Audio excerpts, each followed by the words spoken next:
Assalamu alaikum hürmetli televizyon köpüçüler. Uygur televizyonunun gündelik haberlerini görüşenlerini karşı alınız. Ürümçi şehirde 5G tor kuruluşunun işçi karıştırılışını dikkat kozladı. Şivisiya parlamentiga Şarkı Türkistan'daki ceza lagerlerine karşı karar makullaş layihasi sunuldu. Yaponiya şirketlerinin atalmış Şinjan paxta mahsulotları ilanı tanqid kuchirdi. Kunjutning odam bedeniga bo'lgan shifolik roli. Tövende dehqonlar xabarlarimizdan tafsili mazmunlarda bo'lsin. Erkin Osiyo radiosi xabari. Xitoyning Xinhua agentlik tarqatgan xabariga qaraganda 31 oktyabr kunidan e'tiboran Urumchi shahrida 5-avlod ko'chma aloqachiligi, ya'ni 5G tor qurilishi ishga kirishgan. Buning bilan Urumchi shahri Xitoy bo'yicha 5G tor davriga kirgan dastlabki 50 shahar qatoridan o'rin olgan. Mazkur xabar chet ellardagi kuzatuvchilarning diqqatini qo'zg'adi. Chunki 2016-yil Xitoy hukumatining qarori bilan faqat Sharq Turkistondagi abonentlarning Yanfon tor surati ostilatib 4-avloddan 3-avlodga tushirilgan edi. Shuning bilan masqadamda doiralar yana aloqa tor axborot uchurlari mulozimatini boshqarish belgilamasini e'lon qilib, Sharq Turkistondagi internet va Yanfon qo'llanuvchilari qaratgan nazoratni mislsiz kuchaytgan. 2017-yildan boshlab lagerga tutqun qilinganlarning tutilishiga undidorda ham baharilgan odatdagi yo'llanmalari, telefon aloqalari va ko'rgan videolar qatorliqlar bahona qilingan. Chet ellardagi Uyg'ur kuzatuvchilarining qarashicha, Xitoy hukumati Sharq Turkistonda 3 milliondan ortiq Uyg'ur, qozoq qatorliq yerlik millatlarni lagerga qamashni, lager sirtidagilarning mutlaq kontrol ostiga olishni ishga oshirib bo'lgandan keyin Urumchi shahrida internet tor suratini o'rlatishi diqqat qo'zg'agan. Xinhua torining bu vaqtdagi xabarda ko'rsatilishicha, atalmish Uyg'ur avtonom rayonlik uchur aloqa idorasi 5G tor qurilishini Sharq Turkistonning 16 viloyat va oblastidagi asosiy shaharlarga kengaytirdi ekan.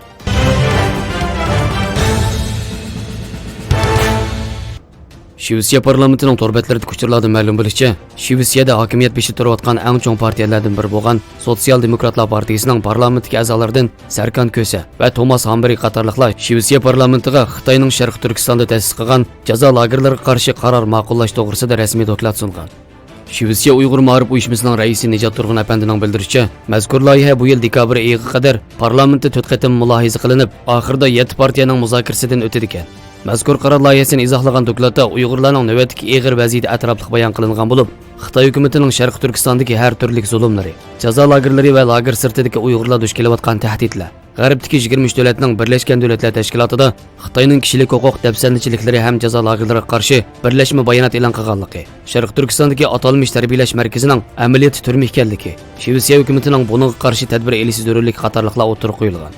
Nijat Turg'unning eskartishicha, mazkur loyihaning parlament a'zolari tomonidan rasmiy ravishda Shivisiya parlamentiga sunilishi uchun Shivisiya Uyg'ur ma'rif uyushmasi hamda Shivisiyadagi Uyg'urlar uzun muddat zo'r ajrlarni sarf qilgan. Agar bu dokladga binoan 17 dekabr kuni Shivisiya parlamentida o'tkazilgan umumiy yig'inda bir qaror ma'qullansa, Yevropa ittifoqiga a'zo 28 davlat ichida rasmiy bir davlat tomonidan ma'qullangan Uyg'urlarga oid tunji qaror bo'lib qoladi ekan.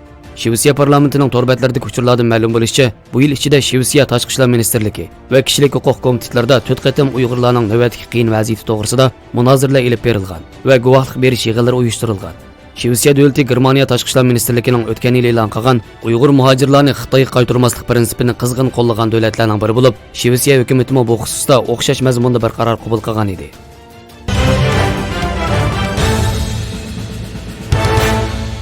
Muji va Yoneliko Yaponiyaning danglik kiyim-kechak markalari bo'lib, navbatda bu markalar paxta mahsulotlarining Sharq Turkistonda ishlab chiqarilganligi ma'lum bo'lgan bo'lib, ikki shirkatning to'rbatidagi o'zlarining kiyim-kechak mahsulotlariga doir e'lonida ko'rsatilgan. Bu ahvolning Xitoy hukumati lagerdagi Uyg'urlarni va ularning lager sirtidagi oila a'zolarini rayondagi Xitoy paxta shirkatlarida yoki to'qimchilik korxonalarida haqsiz yoki intayin oz haq bilan majburiy emgak silayotganligiga doir uchurlar dalillar bilan oshkorlangan. Yaqinda Amerika Tamojna va chegara qo'g'dash idorasi Xotandagi Dayda kiyim-kechak hassadorlik cheklik shirkatining mahsulotlarining Amerika bozoriga kirishini cheklagan. Avstraliyadagi Target, Cotton On nomli ikki shirkat o'zlarining Sharq Turkistonda ishlab chiqarilgan paxta mahsulotlarini import qilishni to'xtatganligini e'lon qilgan.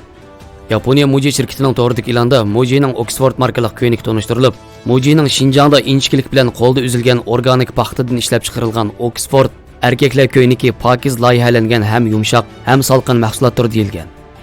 Yoneiko'ning to'g'ridagi e'londa bo'lsa, ularning erkaklar ko'ynikining sufatining esilliqi bilan danglik Xinjiang paxtasida ishlab chiqarilganligi ta'kidlangan. Ryohun Kyako Mujining Yaponiyadagi ana shirkati bo'lib, mazkur shirkat texi bu yil 8 avgustda belgilama chiqarib, shirkatning qarmog'ida kishilik huquq komiteti qurgan. Ular belgilamasida majbur emgak chetishlik har qanday bir mahsulotni setish va sotib olishning cheklanganligini e'lon qilgan edi. Navbatda Muji va Yoneiko'ning Xinjiang paxta mahsulotlariga doir e'loni kishilik huquq tashkilotlarining diqqatini qo'zg'agan. Amerikadagi Puhralar kuchi nomli Xitoy kishilik huquq tashkiloti Sharq Turkistondagi paxtazorlik va to'qimchilik korxonalarini kuzatib kelayotgan organ bo'lib, bu yil avgust oyida yolg'onchilikning gazmali paxta, Xinjiangdagi majburiy emgak va Xitoyning yer shari ta'minot zanjiri sarlavhalik doklad e'lon qilib, dunyoda zo'r g'ulg'ul qo'zg'agan.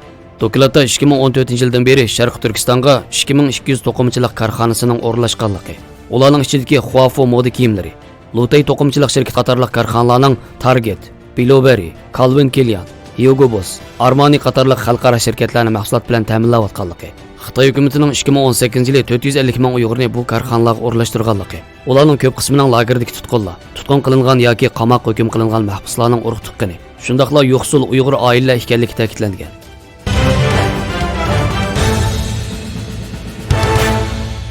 Kunjut zig'ir oilasidagi samong'olliq o'simlik bo'lib, qora va oq rangdan iborat ikki xil bo'ladi. Ko'p holda doriga ishlatiladi. Tabiati ikkinchi darajada ho'l issiq.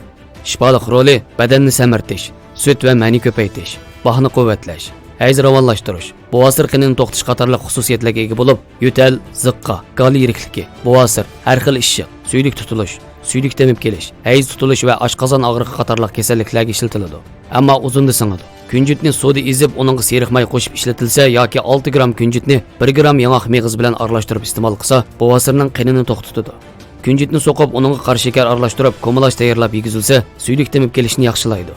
Kunjutni ezib, shirnisini chiqarib, navat qo'shib iste'mol qilsa, oshqozon og'riqi, oshqozon zardisi qaynashni yaxshilaydi. Shu tariqada davomli bir qancha kun iste'mol qilsa, oshqozon va uchayni yumshatadi, do'saqdagi toshni yo'qitadi.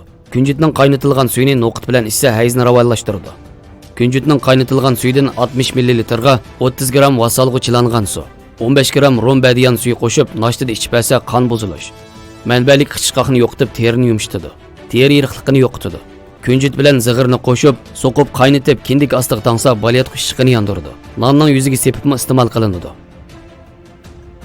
Xabarlarimizni ko'rganingizga rahmat. Ko'rishguncha omon bo'linglar. Xayr xo'sh. Allohga omonat.